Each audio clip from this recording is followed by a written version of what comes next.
Salut les frères, j'espère que vous allez bien. C'est votre Gaïnch, c'est le retour sur YouTube pour un petit débrief. Une fois n'est pas coutume, qui sait? J'espère que ça sera une habitude. On verra. En tout cas, ce match m'a fait lever de mon canapé pour faire une vidéo, donc c'est peut-être un signe. On va débriefer le match du Barça, bien évidemment, à Stamford Bridge, à Chelsea.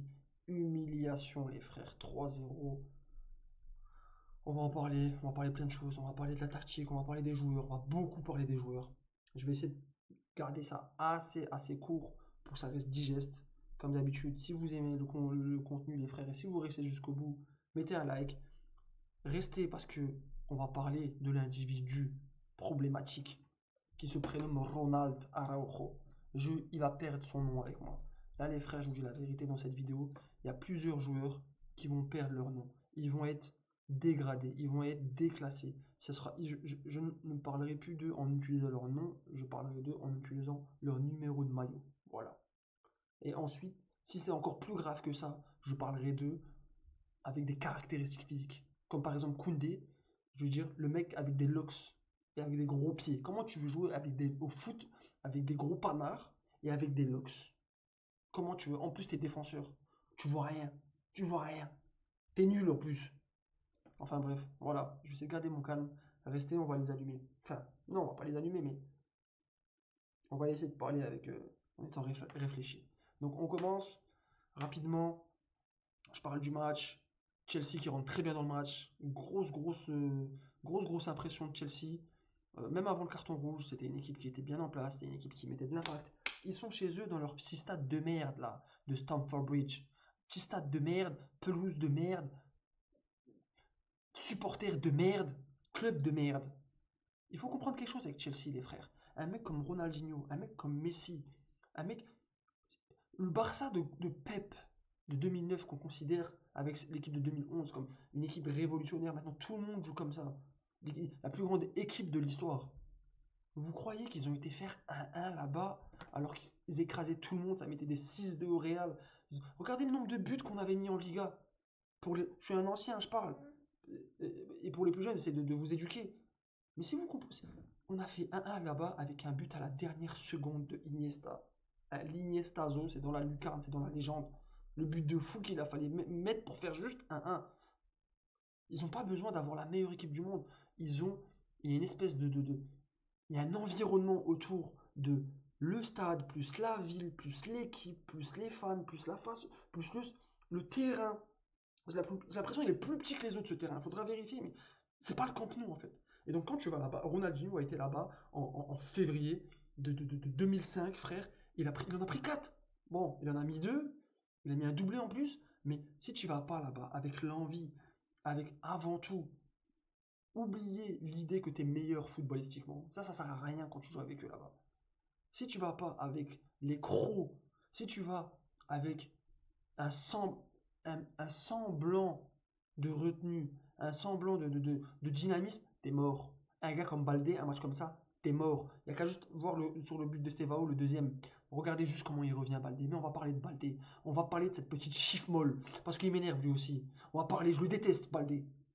On va parler de tous les joueurs. Mais première chose, il faut parler du jeu de Flick. Flick s'est trompé. Ça lui arrive. Il peut se tromper. Flick, là, il s'est trompé.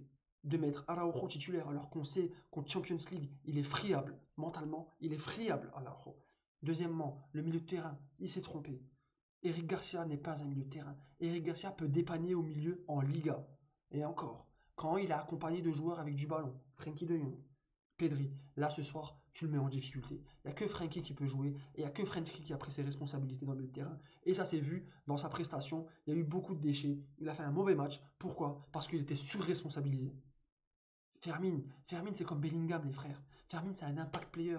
C'est un gars qui va prendre la profondeur. C'est un gars qui veut se retrouver dans la zone. C'est un gars qui veut marquer. C'est entre parenthèses un milieu de terrain. Mais c'est plus qu'un milieu de terrain. C'est un 9,5 presque Fermin. Tu vois vraiment la définition pure du 9,5. C'est le gars qui va venir un peu décrocher, mais qui va vraiment être attiré par le but. Tu vois. C'est ça Fermin Lopez. Et donc, si tu as en plus d'avoir Eric Garcia, qui va jamais prendre le ballon, qui va jamais venir la chercher, et qui va se faire presser très rapidement parce ils savent qu'il va pas être à l'aise. Donc Eric Garcia, automatiquement, ça va être remise, redoublement. La passe, elle vient du défenseur central, je lui remets.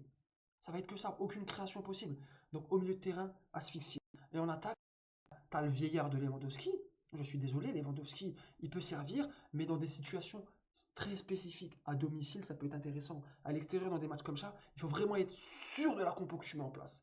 Il faut vraiment être sûr de la compo que tu mets en place. De tous les joueurs qui sont sur le terrain, il faut que tu sois sûr qu'ils soient compétents et suffisamment compétents pour pouvoir compenser un peu le poids que va peser Lewandowski, notamment au pressing et notamment dans la construction.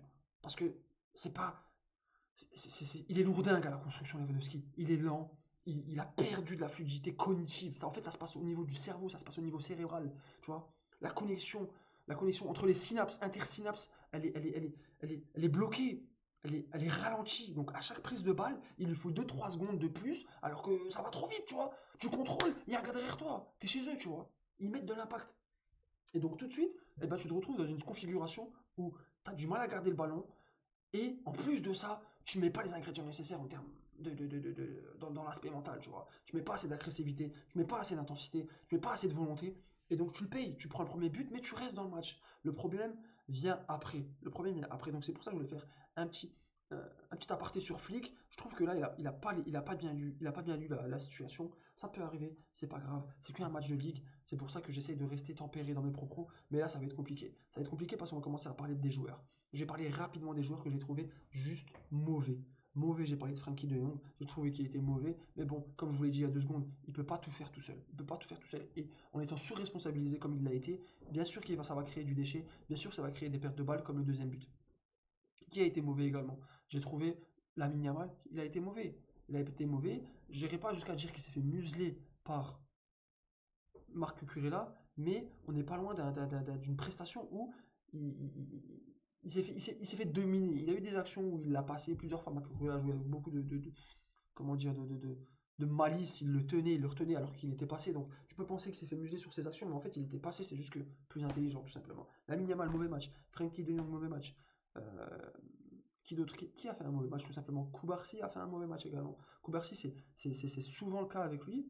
Tu vas le voir, il va être très juste, propre techniquement, c'est un peu comme Dino Hussein. Mais je trouve que Koubarsi a quand même un impact, tu vois. Et c'est pour ça que je le mets juste dans la catégorie mauvais match. Il est rentré dedans. Et c'est vrai qu'en 1v1, c'est pas sa qualité première. Simplement, tu vois qu'il met de l'envie. L'envie était là pour lui. Il s'est battu et j'ai pas vraiment trop envie de lui jeter la pierre. Par contre, il y a un groupe de joueurs qui sont hideux.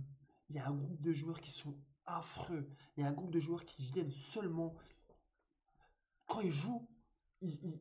Leur principale caractéristique, c'est de poser un caca sur le terrain. Ils prennent le terrain, ils se disent ok, ça c'est mon périmètre, je vais poser une petite crotte. Tu vois là, tu viens ici, ça sent un peu, ça sent un peu la couche, tu vois, ça sent un peu le froc. Donc ça c'est ce type de joueur que je vais catégoriser comme affreux, nécessite un déportage loin du club rapidement. Araujo, Jules Koundé et le combo d'attaquant Lewandowski, Ferran Torres. Ferran Torres, je le mets un peu à part parce que lui, il est juste nul. On sait qu'il est nul, c'est un super sub, c'est un bon petit joueur. Tu vois, quand tu dis d'un joueur, tu es un bon petit joueur, donc voilà. C'est-à-dire, reste là, mon ami. On va avoir besoin de toi dans certaines situations, reste là. Mais arrête de prendre la confiance, tu vois. La balle que tu loupes à 0-0, tu es devant le but, tu tires à côté, c'est inacceptable de tirer à côté à ce niveau. C'est Champions League, Chelsea-Barça, tu es en face à face, même pas tu cadres en fait. Tu es à 3 mètres du but, tu tires à côté en fait. Tu veux quoi? Tu veux que je te tarte? Tu veux que je te tarte devant toute ta famille qui sont dans les gradins? Je descends, je te mets des grosses tartes, c'est ça que tu veux? Non, c'est pas sérieux. Ensuite, Lewandowski, un vieillard, à bout de souffle. Pour le bien du foot, c'est lui qui doit dire coach, fais-moi jouer 45 minutes. Si ça court trop, fais-moi sortir. Moi, je peux marquer encore des buts en Liga. Mais Araujo et Koundé, mais quels horribles joueurs.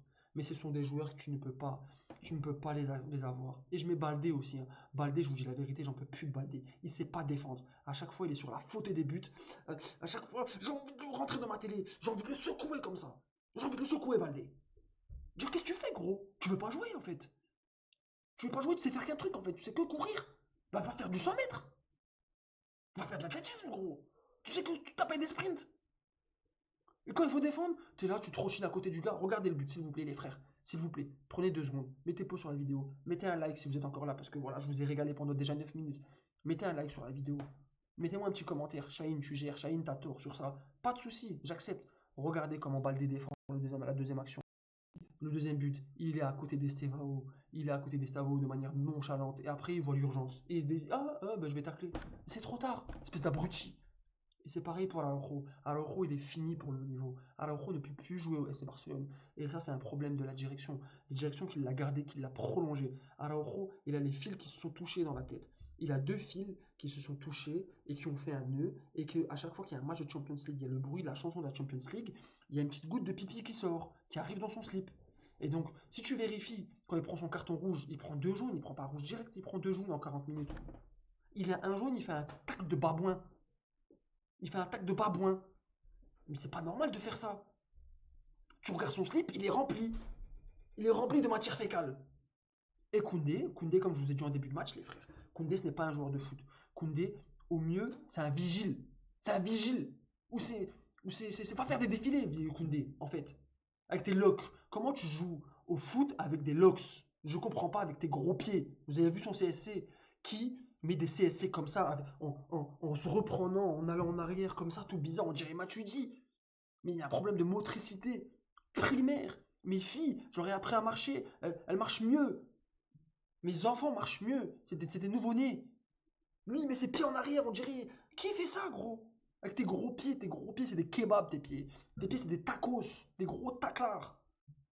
Répugnant en plus. Répugnant les tacos. Tacos avec la viande hachée et du cordon bleu dedans. Horrible tacos. C'est ça tes pieds, Koundé. Koundé, va falloir se ressaisir, mon gars. Va falloir se ressaisir parce que je te jure, la vérité, je ne te supporte plus. Toi et Araujo, je ne vous supporte plus. Vous êtes un danger. Vous êtes un danger pour l'équipe. Vous êtes un danger pour l'équipe. Victoire totalement méritée par Chelsea. Méritée par Chelsea parce que, voilà, dans l'impact, dans la volonté, dans les intentions, ils ont été supérieurs. Et le carton rouge, voilà, ça leur a permis d'en mettre 3. Mais il y avait encore match avant que cet abruti d'Araujo nous casse tout notre plaisir. On attend toute la journée pour regarder ce genre de match. On fait quoi, nous? On veut regarder ce genre de match. Tu nous gâches notre plaisir. Bon, les frères, j'espère que vous avez passé une bonne vidéo. Moi, je vous laisse sur ça. Dites-moi si ça vous a plu. Et on se tient au jeu. Ciao.